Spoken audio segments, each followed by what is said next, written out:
임플란트를 심을 때 어떻게 하는가에 대해 궁금해하시는 분들이 또 있더라고요. 임플란트 심을 위치를 정확하게 잡아야 되죠. 임플란트 심을 위치라는 것은 원래 치아가 있던 위치이고 그 치아가 있던 위치를 전체를 다 조화를 생각을 하면서 위치를 잘 잡는데 그거는 이제 거기에는 방사선 사진이 이용되죠. 방사선 사진은 흔히들 알고 있는 조그만 필름으로 찍는 구강 내 사진부터 파노라마라고 하는 돌아가면서 찍어서 이 입체를 2차원, 3차원의 입체를 2차원적인 형상으로 구현한 파노라마라는 사진이 있고 세 번째는 CT가 있죠. CT는 컴퓨터에 의해서 우리 몸이 마치 1mm씩 이를테면 절단했을 때의 모양들을 구현함으로 해서 실제 입체적인 부분에서 정확한 위치를 찾아서 거기에서 그 부분에다가 임플란트의 뿌리에 해당하는 부분이 이제 들어갈 구멍을 만들게 되는 거죠. 원래 우리가 들어갈 것보다 약간 작은 구멍을 만드는 건데 실제로는 거의 힘으로 넣는 것이 아니라 그 크기에 딱 맞는 것이 그대로 들어가게 하는 것이 가장 좋은 거죠. 왜냐하면 그 힘으로 넣으면 여러 가지 스트레스를 조직에다 주어서 다른 문제를 발생할 수 있기 때문에 그렇게 하는 겁니다.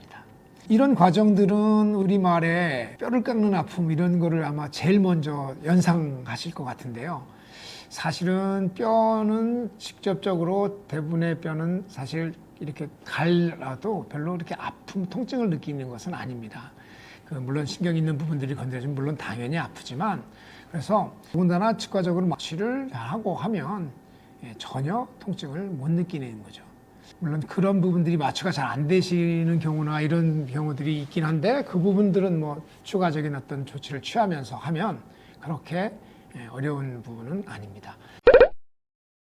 구멍이 만들어지게 되면 디자인 되어진 원래 사전에 정한 크기의 임플란트를 집어넣고 봉합을 하게 되면 일단 1차적인 수술은 끝나게 되는 거죠. 그 다음에 보통의 과정은 물론 즉시 식립하고 보철까지 한꺼번에 하는 방법들이 있긴 하나 보통 일반적 전통적 방법들은 임플란트 뿌리에 해당하는 부분들을 집어넣고 그 다음에 그것을 일정한 기간 말하자면 아래뼈나 위에뼈에서마다 조금씩 기간은 다르긴 한데 그 일정한 시간을 경과해서 이 2달에서부터 뭐 6개월 또는 뼈의 과정과 같이 가게 되면 더 길게 1년 이렇게까지도 걸릴 수도 있습니다만 그런 과정들을 통해서 뼈와 임플란트가 들러붙으면 그 부분에 이제 인공적인 치아를 보철물을 만들어서 그거에 장착을 하게 되면 일단 임플란트는 끝나게 되는 거죠.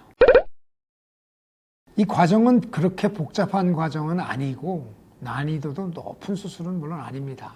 그러나 이 하악골의 경우에는 하치조 신경관이라고 해서 이 뼈에서 말하자면 이 지금 이렇게 올라가지 않습니까? 올라가면 그 안쪽 면에 그 신경관이 있는데 뇌에서 나온 신경이 그쪽으로 들어가서 여기 지금 중간 정도에 되는 여기 앞에서부터 5번째 이 밑에 보면 하치조관이라고 해서 그 신경관이 나오는 것이 있습니다.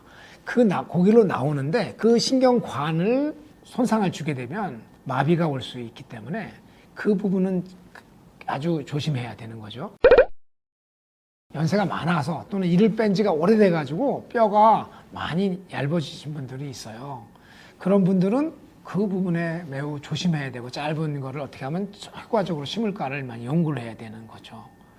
그 다음에 위에도 상악골의 경우에도 위에 코 옆에 눈 아래 입 위에에 상악동이라고 그래서 말하자면 우리 몸에서 공기가 흡입되어지고 호흡을 하는 과정에서 그 호흡하는 그 공기가 들어갈 때 그 안에 먼지를 한번 걸러주기도 하고 또는 온도 조절 기능 사우나에 들어갔을 때 그 뜨거운 공기가 직접 들어가지 않고 한 번씩 걸러주는 역할도 하고 또 지금 제가 이렇게 말할 때 지금 소리가 적정하게 이렇게 나오는 게 당연한 것 같지만 축농증이 걸리거나 고름이 차거나 이러면 소리가 코맹맹이 소리가 나죠.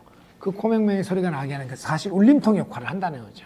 울림통 역할을 하는 상악동이 있는데 그 빈 공간이 있기 때문에 그 부분 안에 밑에 있는 뼈는 간혹 아주 얇게 된 분들, 물론 질병에 의해서 뼈가 없어져서 얇아진 경우도 많이 또 있죠. 그래서 그런 경우에는 뼈를 일단 당연히 늘려줘야 됩니다.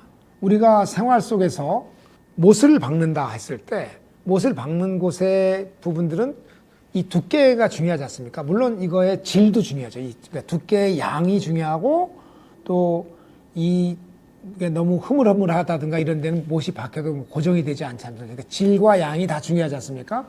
그 원리죠.